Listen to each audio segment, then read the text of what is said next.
The Thing is the best horror movie of all time. Let me tell you why.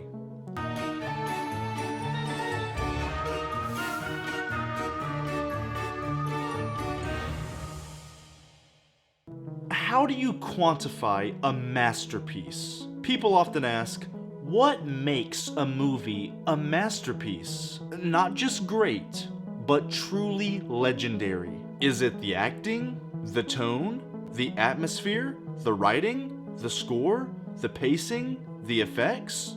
What is it? Yes, it's all of those things combined. When you master every single element that goes into making a film, when you have perfect acting, perfect pacing, perfect costume design, great writing, superb effects, incredible atmosphere, tremendous directing, when you nail all of it, when it turns into more than a movie and becomes a surreal experience, you have yourself a masterpiece. It doesn't happen a lot, but every once in a while, a movie will pop up that transcends into masterhood. And 1982's The Thing is one of those movies. In celebration of Halloween this year, I decided I wanted to finally talk about this amazing piece of art. I just want to gush about why it's so incredible and why I love it so much. And to clarify, I hate horror movies. I just don't enjoy the genre as a whole, and I've only really liked maybe 7 or 8 of them ever. It's just not something that I'm into. But that's how good this movie is. It transcends the horror genre to become something truly magnificent. It's not just the best horror movie ever, in my opinion. It's one of the greatest movies ever, period. If you haven't seen The Thing, please go find it and watch it now. You need to see this film. Plus, I'm gonna spoil the entire thing. Alright, first off, the atmosphere. This movie is methodically paced, revealing small details in every scene. Right from the start, the movie entices you with intrigue and mystery. Wait, why is this guy trying to shoot this dog? What is happening? There's a spaceship? Huh? It immediately sets up an intriguing story that has you engaged. And the score just accents the opening so well. It gives you an uneasy feeling, but also a sense of wonder and discovery. It's very simple in nature, but complex in its usage. It really highlights the dread and terror that is to come, and it does it in a way that isn't overbearing. Boom boom, boom boom. It's really astonishing how just a couple notes could be so effective.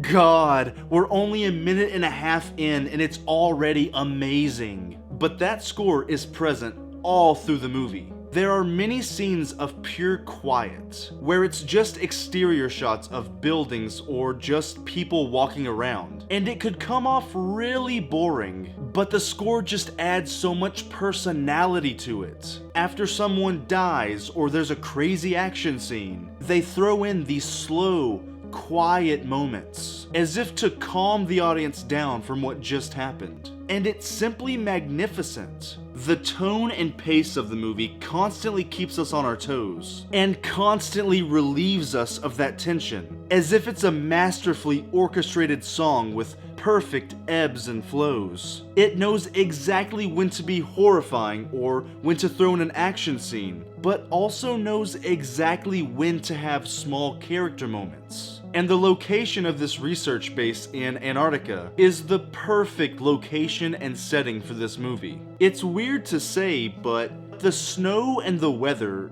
is a character in itself.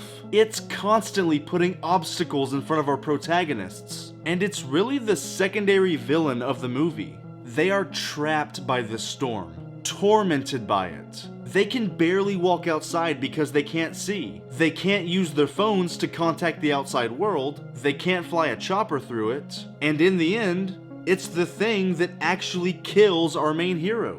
Well, probably. We don't actually know, but probably. So on top of the murderous alien they're trying to fight, they have to survive the elements, which is even scarier in some ways. Nature is unforgiving, and you can't just shoot it or burn it with a flamethrower.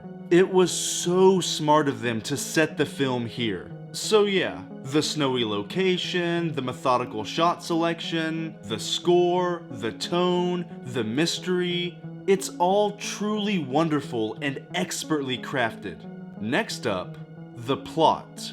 This plot is fantastic. Invasion of the Body Snatchers may have done this concept first, but I think this movie perfected it. Having the alien assimilate humans and not knowing who the monster is sets up such an amazing story with vigorous tension. I don't think I've ever seen a movie that was so seething with tension like this. But it's not just tension and anxiety. You're engaged with the characters, you're excited, you're curious to see what's gonna happen next. It's so fun to guess who the monster is in each scene. Wait, is it him? No, it's him. No.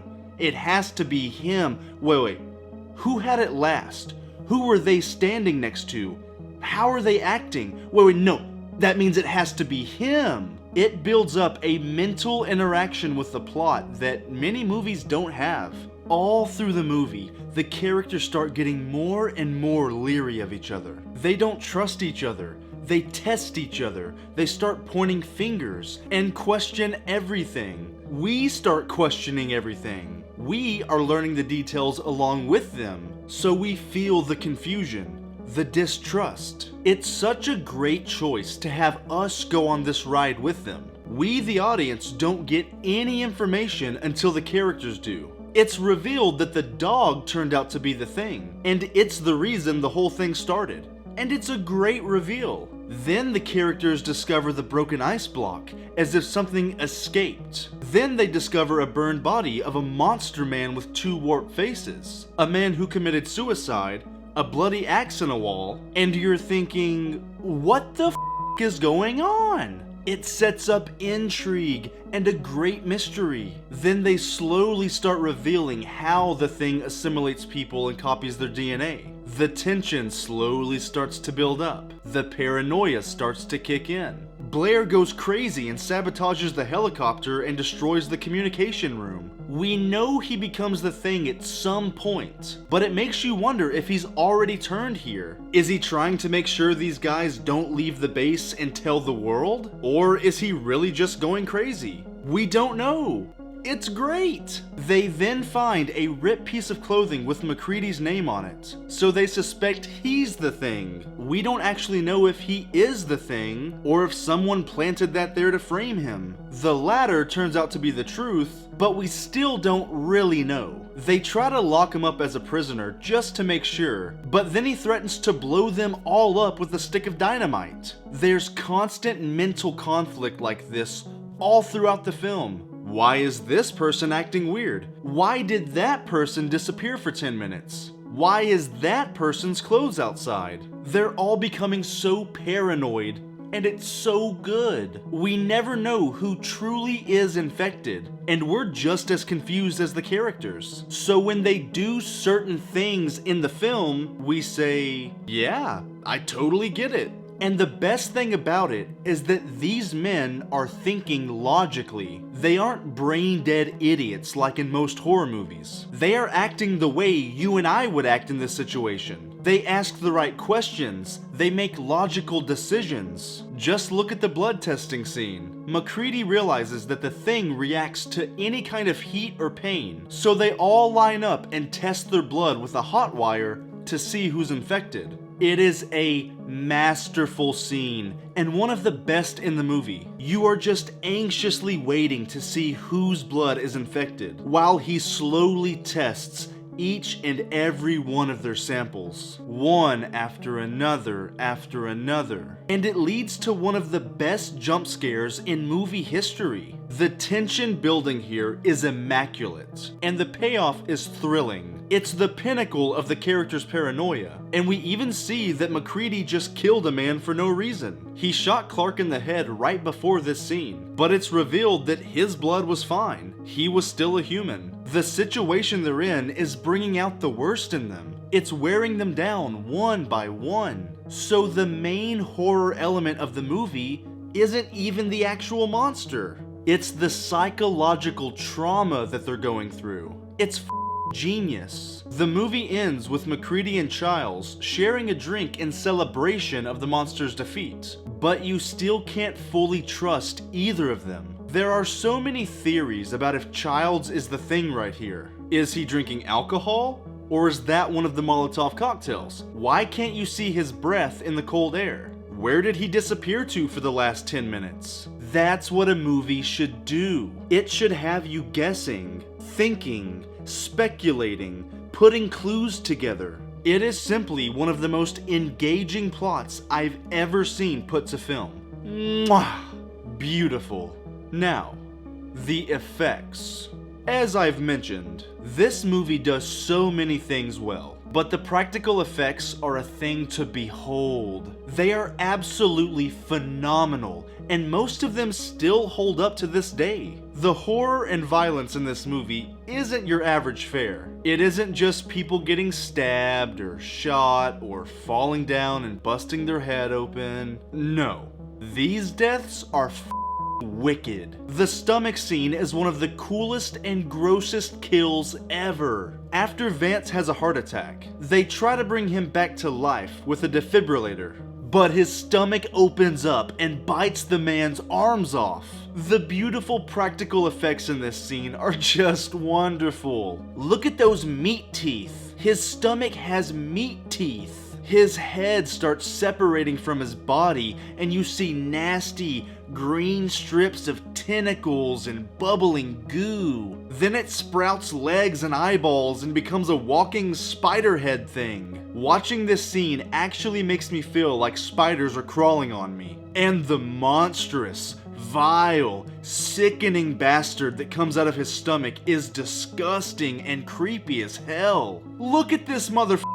Look at him! It is almost cheesy looking, but it's actually terrifying. Seriously, a lot of monster designs are really sleek and cool to look at, but imagine if this thing walked into your kitchen right now. Yeah, you'd shit your pants. This scene has so many levels to it, and it continuously escalates the terror. It's probably the most exciting scene in the film, and it's one of the most memorable scenes in any horror movie ever. Then, you have the raunchy tentacle dog, the melting man, the Two-Face monster, the fingers in the face, this dude, and the slimy final monster. These effects, these creature designs, they're just astonishing, and it's so creative. They're magnetic. Even though they're disgusting, they make you want to look at them. You want to see more. This movie actually inspired me to want to create makeup effects for a living. And I just love watching the behind the scenes features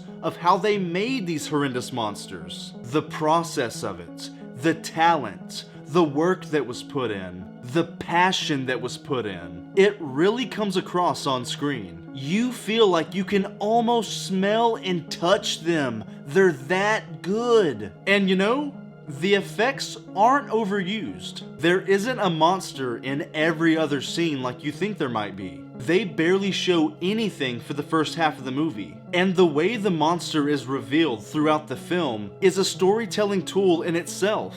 It's gory, it's disgusting, it's surprising, it's beautiful, it's inspiring, it's unique, and it's absolutely masterful. There are a handful of effects that don't quite hold up to today's standards, but that's it.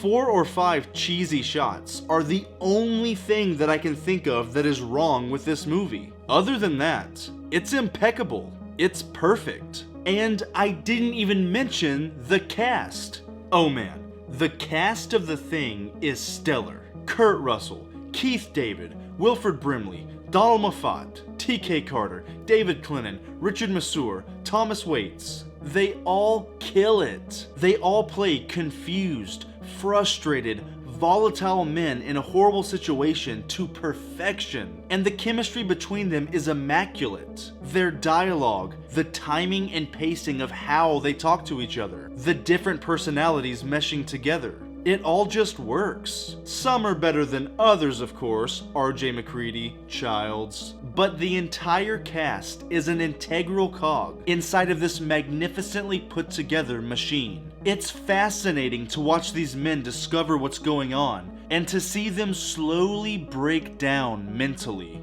There are so many freakouts in this movie, and sometimes they're intensely dramatic, but sometimes they're very funny. This movie has some truly hilarious parts, and it's not all grim. It's a vastly entertaining script that flows like a beautiful river. It gives you everything you need in a movie like this: horror, tension, excitement, laughter, fear, confusion, discovery, and no matter what happens, it's always supremely well acted. So what else can I say about this movie? The Thing is one of the greatest achievements in film history, and I am in love with it. In love with it. I love every frame of this film. I love talking about this film.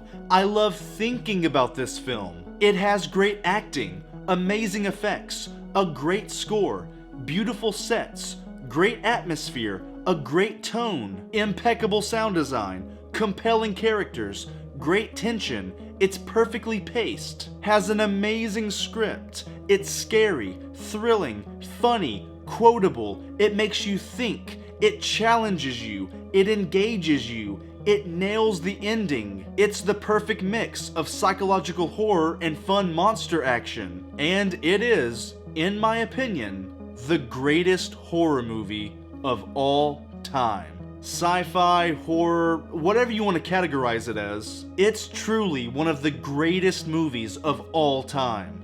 Thank you, The Thing. It's experiences like this that make me love movies. Thank you so much for watching this, my friends. Happy Halloween, and until we meet again, peace out.